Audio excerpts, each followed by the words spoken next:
Video করেন, হ্যাঁ, তারপরে ভয়েস ওভার পরে দিন। আমরা একটা হাঁসের খামার দেখতে পাচ্ছি। এটা খামারের সূচনা লগ্ন।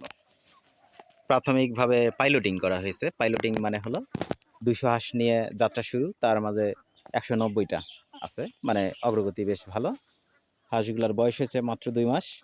2 মাসে মোটামুটি কেজি পার হয়ে গেছে, কিন্তু এখনও এদের মানে বাচ্চা ভাবটা যায় নাই পরিপূর্ণভাবে।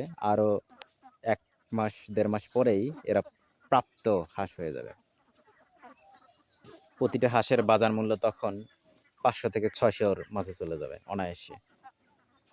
আর ডিম দেওয়া শুরু করবে আর সম্ভবত 1.5 মাস বা 2 মাস পরে। আর এখন হলো হাঁস এটা উপযুক্ত মৌসুম, কিছুদিন পরেই ধান কাটা হবে। বাংলাদেশের যে সবচেয়ে বড় ধান ইরি ধান বলা হয়, সেই ইরি ধান কাটলে এই চড়ায় কিছুদিন দেওয়া হবে, যে হাঁসগুলা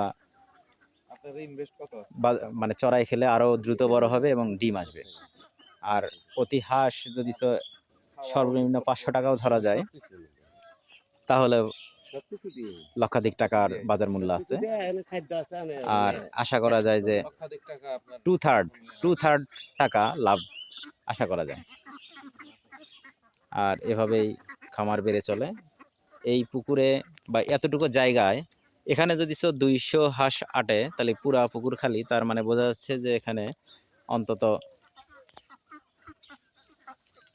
700-800 হাঁস অনায়াসে পালন করা সম্ভব, অনূর্ধ্ব 1000 হাঁস।